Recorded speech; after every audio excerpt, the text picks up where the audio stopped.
Chapter 2377 shadow. 1। काले घोड़े जैसा भारी कवच पहने वो ब्लैक नाइट सड़क के बीचों बीच लोहे के टावर की तरह खड़ा था। उसके हेलमेट के पीछे चमकती हुई लाल आंखें सीधे झंग यी पर टिक गई। उसने काला क्रॉस शेप वाला बड़ा ग्रेट स्वॉर्ड उठाया और ठंडे अंदाज में सामने खड़े दो इंसानों और एक कुत्ते की तरफ सीधा निशाना साध दिया। उसकी निगाह में किसी तरह का इमोशन नहीं था, सिर्फ एक सी ठंडक और मौत जैसी खामोशी। आउटसाइडर्स। हेलमेट के अंदर से एक गहरी पत्थर घिसने जैसी आवाज निकली। तुम लोग कहां से आए हो? शायद पहली बार उसने पृथ्वी के इंसान देखे थे, इसलिए उसकी क्यूरियोसिटी साफ दिख रही थी। झंग यी ने उसकी आंखों में देखते हुए छोटा सा जवाब दिया, अर्थ। वो कम बोल रहा था, लेकिन अंदर ही अंदर सामने वाले की ताकत को ध्यान से परख रहा था। ये ऑरा बिल्कुल भी मैड आउल से कम नहीं था। प्रेशर साफ महसूस हो रहा था। अर्थ। यिंग हुई ने यह शब्द दोहराया। उसकी लाल आंखों में हल्की सी चमक आई। वो कोना जहां मैं कभी नहीं पहुंचा, लेकिन तुम कहीं से भी आए हो। डार्क सन फॉरेस्ट में कदम रखते ही वापसी का कोई रास्ता नहीं होता। क्या मतलब? झंग यी ने भौहें चढ़ाई। तुम्हारी जिंदगियां, तुम्हारी शक्ति, यही है जो इस जंगल को बनाए रखती है और हमें जिंदा रखती है। यिंग हुई की आवाज बिल्कुल शांत थी, जैसे वो कोई आम बात बता रहा हो। सब कुछ छोड़ देना और हमेशा की खामोशी में मिल जाना, यही तुम सबका भाग्य है। पहले भी, अब भी, आगे भी। जो भी अंदर आएगा उसका अंजाम यही होगा। झंग यी के दिल में एक ठंडी लहर दौड़ गई। उसकी बातों ने उसकी पहले की शंकाओं को पूरी तरह पक्का कर दिया। ये जंगल सच में इंट्रूडर्स की लाइफ फोर्स खींच रहा है, या यूं कहो, यही एंशिएंट बीइंग्स जैसे यिंग हुई को शक्ति देता है। लगता है बात करने का कोई मतलब नहीं बचा। झंग यी ने हल्की सांस ली, लेकिन उसकी आंखें तेज हो गई। उसके अंदर फिर से लड़ाई का जोश उठने लगा। मैड आउल को हराकर उसने महसूस किया था कि अब वो व्हाइट नाइट लेवल के अपोनेंट से भी लड़ने की क्षमता रखता है। अब वो सच में टेस्ट करना चाहता था, क्या वो इस ब्लैक स्वॉर्ड नाइट को भी हरा सकता है? ये सही मौका था। हालांकि यिंग हुई की एबिलिटी इंडेक्स 50,000 से ऊपर थी, लेकिन जानकारी, इंटेलिजेंस के मामले में झंग यी आगे था। झेंग लो की तरह उसके पास पूरे देश का सपोर्ट नहीं था। उसकी मानसिक स्थिति भी बिगड़ी थी, इसलिए लड़ाई मुमकिन थी। ब्रायन, एक्साइन, तुम दोनों साइड में रहो और नजर रखो, झंग यी ने शांत आवाज में कहा। मैं देखना चाहता हूं कि अभी मैं कितना मजबूत हूं। अगर मुझे एक पल भी लगे कि मैं पीछे पड़ रहा हूं, तुरंत हमला कर देना, बिना हिचकिचाहट के। ठीक है भाई, लेकिन संभल कर, यह पिछली बार वाले से भी ज्यादा खतरनाक लग रहा है, ब्रायन ने चिंतित होकर कहा, लेकिन फिर भी पीछे हटकर डिफेंसिव पोस्चर ले लिया। दांत निकालकर यिंग हुई को घूरता रहा। यांग जिंगसन ने कुछ नहीं कहा, बस हल्का सा सिर हिलाया। वो चुपचाप साए में घुल गई। फॉलन पपेट की कॉजल थ्रेड्स हल्की हल्की चमक रही थी, तुरंत मदद के लिए तैयार। झंग यी आगे बढ़ा और उसके आसपास की स्पेस हल्की सी टेढ़ी होने लगी। चारों तरफ 3000 डायमेंशनल गेट्स घूम रहे थे। एक ऐसा एब्सोल्यूट डिफेंस जो तोड़ना लगभग नामुमकिन था। इसके बाद उसने अपनी पूरी शक्ति खोल दी। डीमन गॉड आर्मोर का कोर फर्नेस भड़क उठा। काली आर्मोर एकदम आग जैसी लाल हो गई और सफेद गरम धुआं उठने लगा। उसने मन ही मन आदेश दिया और अचानक एक विशाल आइस ब्लू तलवार उसके हाथ में प्रकट हुई। Sword of judgement and eternity. तलवार आते ही आसपास की हवा जमासी गई। तापमान एकदम गिर गया। यह डिवाइन रिफाइनमेंट वर्जन था, बोस की ट्री स्वॉर्ड पर आधारित, एक साथ मजबूत भी और लचीला भी। इन्फिनिट स्वॉर्ड डोमेन, झंग यी ने जोर से कहा। दोनों हाथों से तलवार पकड़ी और उसे जमीन में घूम दिया। क्लैंग, तलवार की कांपती आवाज दूर तक गूंज गई। तलवार की नोक से एक आइस ब्लू हेलो निकला जो हजारों मीटर तक फैल गया। हवा में अनगिनत ट्रांसलूसेंट आइस ब्लू सोर्ड्स बनने लगे, जो धीरे धीरे घूमते हुए एक विशाल टावर जैसा ढांचा बना रहे थे, दोनों को अंदर बंद करते हुए। सॉर्ड डोमेन के अंदर स्पेस जम सी गई और टाइम का फ्लो भी असामान्य हो गया। यिंग हुई ने चारों तरफ देखा। सालों बाद उसकी लाल आंखों में हल्की सी हलचल आई, डर नहीं, बल्कि लंबे समय बाद उठी लड़ाई की इच्छा। इंटरेस्टिंग डोमेन, सिर्फ इंटरेस्टिंग, इतना काफी नहीं। झंग यी हल्का मुस्कुराया और अगले ही पल ऊपर बने तलवारों के टावर से असंख्य आइस ब्लू जाइंट सोर्ड्स बारिश की तरह गिरने लगे, सीधा यिंग हुई पर। सेकंड हैंड एबिलिटी उसकी अगली 5 सेकंड्स की हर मूवमेंट प्रेडिक्ट कर रही थी, यानी उसकी हर पॉसिबल डॉज को झंग यी पहले ही रोक चुका था। एक पूरी तरह डेथ केज बन चुकी थी। यिंग हुई चारों ओर से तलवारों के तूफान में फंस चुका था, लेकिन यिंग हुई ने समझ लिया बचना मुमकिन नहीं, तो उसने सही फैसला लिया, डिफेंस नहीं, ऑफेंस। यिंग हुई की तलवार हरकत में आई। उसका विशाल शरीर अचानक भयानक स्पीड से घूमने लगा। काला क्रॉस तलवार हवा में घूमकर चारों तरफ का स्पेस चीरने लगी। ब्लेड स्टॉर्म यिंग हुई की एबिलिटी थी, वाइंड कंट्रोल। उसकी तलवार से उठती हवा भी काली थी, एक विशाल विनाशक ब्लैक स्टॉर्म। वो खुद एक टाइफून का आय बन गया। काले तूफान की तलवारें उसके चारों तरफ घूमने लगी और फिर अचानक विस्तार पाकर बाहर फट पड़ी। Black storm versus billions of ice blue swords, बेरहम टक्कर। जमीन तलवार की हवा आने से पहले ही गहरी कटने लगी। झंग यी की टैक्टिकल गॉगल्स पर अपोनेंट की एबिलिटी इंडेक्स चमकी 51,000 पॉइंट्स, यानी झंग यी से पूरे 6,000 ज्यादा। आम हालात में यह गैप तय कर देता है कि कौन जीतेगा, लेकिन झंग यी अब आम नहीं था। उसने तेजी से सोचा और एक झटके में स्पेशल टेलीपोर्टेशन एक्टिवेट कर दिया और उस अर्थ शैटरिंग हमला से बाल बाल बच गया। जगह जहां वो खड़े थे वहां जमीन हजारों मीटर तक चीर गई थी। आसपास की काली मुड़ी तुड़ी पहाड़ियां तलवारों की टक्कर से धूल बनकर उड़ गई। Chapter 2378 shadows 2। झंग यी ने अपनी क्रॉस शेप तलवार को घुमाते हुए तुरंत पलटवार नहीं किया, बल्कि चुपचाप पीछे हटकर बार बार बचने लगा। उसकी बाईं आंख के अंदर गहराई में एक पुराना सा पेंडुलम का धुंधला सा साया उभर आया। समय की दूसरी सुई एक्टिवेट हो चुकी थी। एक पल में झंग यी की परसेप्शन सामान्य समय के बहाव से कहीं आगे निकल गई। उसने अगले कुछ सेकंड्स के बेशुमार संभावित दृश्य देख लिए। शैडो का अगला वार, अगली ठोकर और एक भयानक ब्लेड स्टॉर्म का अचानक फट पड़ना, बिल्कुल तूफान के केंद्र की तरह। समय की दूसरी सुई ने जो सीन दिखाया था उसमें यिंग हुई दोनों हाथों से तलवार पकड़कर तेजी से घूम रहा था और असंख्य धारदार तलवार ऊर्जा एक तबाह कर डीन वाला मौत का तूफान बना रही थी। यही उसकी एबिलिटी थी, blade storm. Top level fighters के बीच लड़ाई में 5 सेकंड का अनुमान भी बहुत बड़ा फर्क लाने के लिए काफी होता है। अभी झंग यी साफ साफ अपोनेंट की शक्ति का स्तर और उसके एबिलिटी के गुण समझ चुका था। हवा और तलवार की एनर्जी से बने अटैक बहु क्षेत्र में एक साथ वार करने जितने तरनाक होते हैं, और उसी तूफानी खिंचाव से केंद्र बिंदु पार सबसे भयानक सिंगल पॉइंट अटैक भी दे सकते हैं।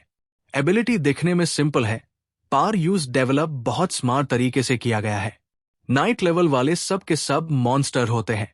यिंग हुई की एबिलिटी झेंग लो जैसी नहीं थी, पार फिर भी अगर बाहर की परिस्थितियां उन्हें सपोर्ट ना करें तो वो झेंग लो के साथ भी एक ऑन वन मौत तैयार लड़ाई लड़ सकता था। रियलिटी में भी भविष्यवाणी जैसे हाय यिंग हुई ने घूमना शुरू कर दिया और उसके पूरे शरीर से तलवार का दबाव हवाओं को चीरता हुआ उठने लगा। क्या झंग यी आयसी होने देता? ब्लेड स्टॉर्म जितना बनता है उतना ही मजबूत होता जाता है, इसलिए सबसे अच्छा तरीका वही होता है, जैसे हाय वो स्टॉर्म बनना शुरू हो उसी क्षण उसे तोड़ दो। चलो देखते हैं मेरी करंट अटैक पावर कितनी बढ़ चुकी है। झंग यी के पीछे एक गहरा वॉर्टेक्स खुला। ये ब्रह्मांड की सबसे मौलिक ऊर्जा थी। डार्क एनर्जी समुंदर की लहरों की तरह उमड़कर उसकी एटर्नल जजमेंट स्वॉर्ड में समा गई। Drifting in the dark realm, उसने तलवार को एक हाथ से मजबूती से पकड़ा और इस ब्रह्मांड से संबंधित काली अंधेरी ऊर्जा को तलवार में तेजी से भर दिया। जो तलवार पहले आइस ब्लू थी वो गहरी काली हो गई, बिल्कुल एक ऐसे ब्लैक होल की तरह जो अपने पास आने वाली हर चीज को निगल ले। झंग यी ने एक बेहद साधारण दिखने वाला पार अत्यंत शक्तिशाली वार सीधा उस स्टॉर्म के दिल पार किया जो अभी अभी बनना शुरू हुआ था।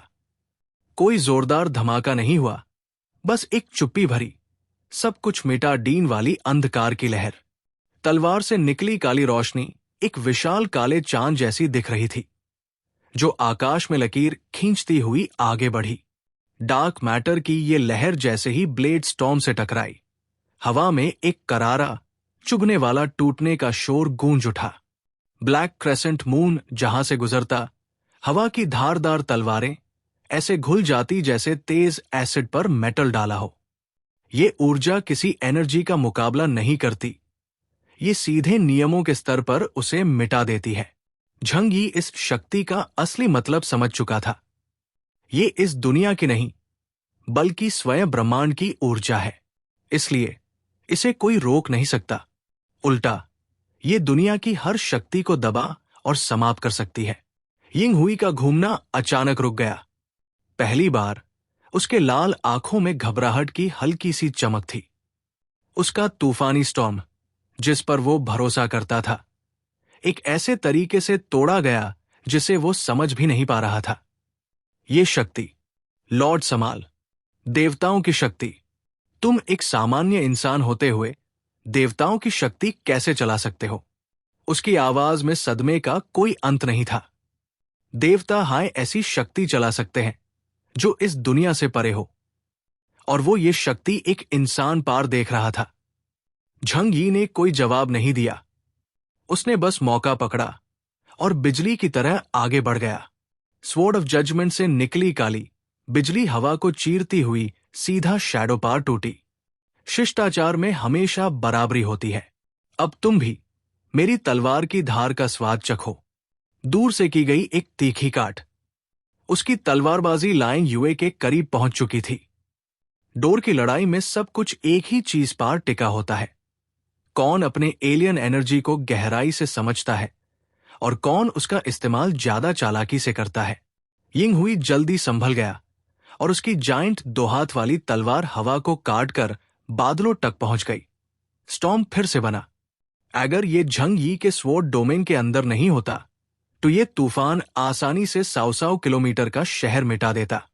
काला, विशाल, घूमता हुआ, सब कुछ दबाता हुआ, सिर्फ एक वार ने पूरे इलाके को तूफान का मैदान बना दिया। दूसरी तरफ डार्क रियल्म की काली ऊर्जा ने आसमां को हाय निगल लिया। पूरा आकाश काला स्याही जैसा हो गया। डोर खड़े ब्रायन और यांग एक्साइन दोनों का चेहरा फक पड़ गया। साला, ये नाइट लेवल की लड़ाई है। मुझे लैग रहा है, मेन टू पास जा भी नहीं सकता। ब्रायन का मुंह खुला का खुला रह गया। बस चुपचाप देखो। यांग एक्साइन की आंखों में गहरी गंभीरता थी।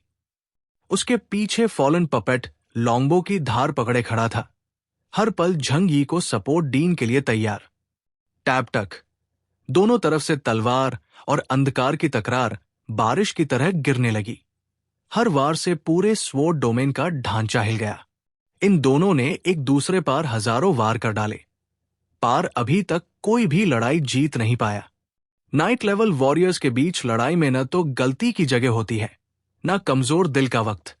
दोनों काफी समझदार दोनों ने पास आकर क्लोज कॉम्बैट नहीं किया। इस समय सबसे जरूरी चीज थी धैर्य। जिसने एक पल भी ध्यान खोया वो तुरंत हार जाएगा। Chapter 2379 shadows 3।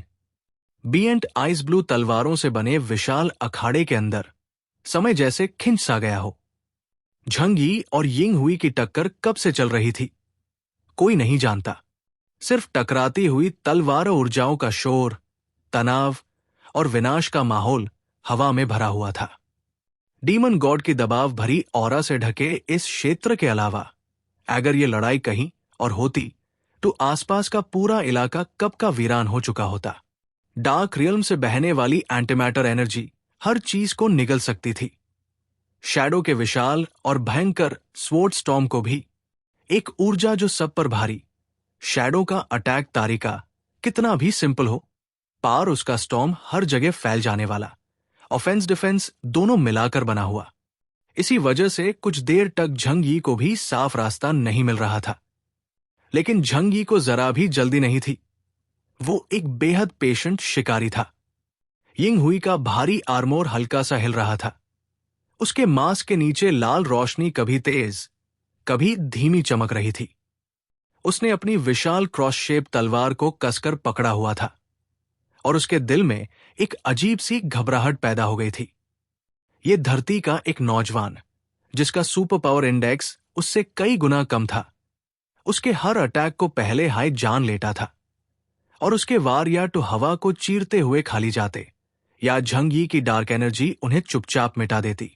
मैं सच में बूढ़ा हो रहा हूं? ये विचार उसके मन में जहर की तरह घुस गया। क्या सच में 1000 साल तक इस डार्क सन फॉरेस्ट में सड़ते सड़ते उसकी धार मन पैट चुकी है? क्या अब एक जूनियर को हराना भी मुश्किल लग रहा है? नहीं, हो सकता है इस जंगल ने इतनी शक्ति खीली हो, या शायद ये जमाना एक और भी भयानक मॉन्स्टर को जन्म दे चुका है। उसका घमंड उसे कमजोर मान नहीं दे रहा था। पार लंबे स्टेलमेट और हल्का सा बेबसी का एहसास धीरे धीरे उसकी लड़ाई की इच्छा को खा रहा था। उधर झंग यी की सांस थोड़ी तेज जरूर थी। पार उसकी आंखें अभी भी उतनी ही शांत और ठंडी। उसके आसपास फैली अनगिनत ऊर्जा एक दीवार की तरह खड़ी थी, शैडो के सब आफ्टरशॉक्स को रोक रही थी। उसकी बाई आंख में समय की दूसरी सुई फिर से घूमी। अगले 5 सेकंड्स के असंख्य संभावित दृश्य फिर उभर आए। वो शैडो के स्टॉर्म को तोड़ नहीं पा रहा तो क्या हुआ? दुनिया की हर चीज का कमजोर पल होता है। शायद वो खुद को छोड़कर एब्सोल्यूट डिफेंस और फोरसाइट के सुरक्षित स्थान से खड़े होकर झंग यी शांति से उसकी शक्ति का हर डिटेल एनालाइज कर रहा था, अनदेखी कमजोर दरार को खोजते हुए। तखत का अंतर एक सच है, पार लड़ाई का नतीजा कभी सिर्फ नंबरों से तय नहीं होता। झंग यी ने मन ही मन सोचा, शैडो स्वॉर्ड में विनाश की शक्ति है, पर उसमें वो फुर्ती नहीं, और ना हाय वो हिम्मत जो एकदम निराश हालात में बदलाव लाती है। वो अपनी ही शक्ति और अपने ही मायाजाल से बंध चुका था। 1000 साल तक सील होकर उसका अंदरूनी मन सड़ चुका था। उसकी तलवार की चाल अब उतनी जीवंत नहीं रही थी। यिंग हुई, तुम बूढ़े हो चुके हो। हां, लंबे स्टेलमेट ने आखिर यिंग हुई का साब्र तोड़ दिया। उससे जिंदगी में कभी ऐसा एहसास नहीं हुआ था जैसे कोई उसके हर वार को पहले से जानता हो। चाहे वो कितनी भी कोशिश करे, वो झंग यी तक पहुंच नहीं पा रहा था। झंग यी के पास 4500 मीटर्स तक की स्पेशल टेलीपोर्टेशन थी। जैब तक वो स्टॉर्म के सेंटर से दूर रहता, शैडो उसकी डिफेंस को तोड़ नहीं सकता था। अटैक ज्यादा, अनुभव ज्यादा, फिर भी हर वार बेकार। ये बेइज्जती यूज जला रही थी। एक पहाड़ हिला, डीन वाली दहाड़ से यिंग हुई का गुस्सा फट पड़ा और उसके शरीर से काली ऊर्जा वॉल्केनो की तरह फूट पड़ी। उसने दोनों हाथों से अपनी विशाल तलवार को उठाया। तलवार का पूरा ढांचा कांपू, जैसे उसमें भरी शक्ति को वो संभाल भी नहीं पा रहा। Blade of shadow destroys heaven and earth. एक दहाड़ के साथ उसने तलवार को जमीन में नहीं, बल्कि हकीकत के ढांचे को चीरते हुए धंसा दिया। रूम, पूरा इन्फिनिट स्वॉर्ड डोमेन कांप उठा, जैसे अब कर गिर जाएगा। यिंग हुई के इर्द गिर्द एक ऐसा तूफान पैदा हुआ जो पहले कभी नहीं हुआ था। ये एक तिरछा टॉर्नेडो नहीं, बल्कि एक काला फैलता हुआ गोलक, जिसमें असंख्य स्वॉर्ड शैडोज और विनाशकारी ऊर्जा एक साथ थे। गोलक की सतह पर असंख्य तलवारें घूम रही थी। उनके घर्षण से निकला श्रीक इंसान की आत्मा तक को चीर देता। जहां से गुजरती, स्पेस पार काले दरारे पैड, जैसे शून्य हाइट चिर रहा हो। ये यिंग हुई का अल्टीमेट ब्लो था। एक ऐसा वार जिसमें उसने सब कुछ झोंक दिया था, झंग यी को और उसके डोमेन को मिटाने के लिए। अधले हायपाल, काले तलवार तूफान ने झंग यी को चारों तरफ से घेर लिया। झंग यी तेज था, बहुत तेज। पार स्टॉर्म इतनी तेजी से फैला कि स्पेशल ट्रैवर्सल भी यू स्टॉर्म की दीवार से बाहर नहीं निकाल पाई। साला, ये बूढ़ा अब जान लेने पार उतार आया है। झंग यी डोमेन के बिल्कुल किनारे तक धकेल दिया गया। अब भागने की कोई जगह नहीं, लेकिन उसकी आंखों में दाराव का नाम तक नहीं। यही टू मेन इंतजार कर रहा था। उसके इर्द गिर्द मंदराते 3000 डायमेंशनल गेट्स अचानक संकुचित हो गए, जैसे परत दर परत उसे ढाल रहे हों। इस दुनिया में मौजूद सबसे मजबूत डिफेंस झंग यी ने पूरी ताकत से एक्टिवेट कर दिया। अगला पाल, काला स्वॉर्ड स्टॉर्म आकाश और धरती को जोड़ते हुए सब कुछ मिटाडीन वाली ताकत से उसके ऊपर टूट पड़ा। डायमेंशनल गेट्स, जो ब्रह्मांड की अनगिनत शक्तियों से बने थे, पहली बार इस विशाल शक्ति के नीचे करह उठे। कच कच कच, बाहर की दर्जनों, शायद 100 से ज्यादा डायमेंशनल गेट्स पहली हाई तकरार में धूल बन गए। काला तूफान लगातार आगे बढ़ता गया, एक एक करके स्पेस की हर परत को चीरता, मिटाता हुआ। शैडो स्पेस के अंदर खड़े सब लॉग का चेहरा उड़ चुका था। फैटिक शू सफेद पड़ गया, अंकल यू की मुट्ठियां भींच गई, झूक किया का हाथ मुंह पार जम गया। वो साफ देख सकते था, झंग यी की डिफेंस आंखों के सामने मिट रही थी। डायमेंशनल गेट्स टूटा और हवा में कांच के टुकड़ों जैसे चमक उठे। आखिर जब विनाशकारी तूफान थोड़ा शांत हुआ, झंग यी फिर से दिखाई दिया। उसके चहु और फैली मीरियड फिनोमेना की ऑरा काफी फीकी पड़ चुकी थी। इंटरनल सिस्टम के हिसाब से एक हाई वार ने उसके लगभग 1/10 डायमेंशनल गेट्स तोड़ डाले था। प्यारे दर्शकों, प्लीज वीडियो को 800 लाइक और कमेंट जरूर करें। देखते हैं इस बार हमें कितने लाइक्स मिलते हैं। प्लीज सब्सक्राइब करें। Thank you so much.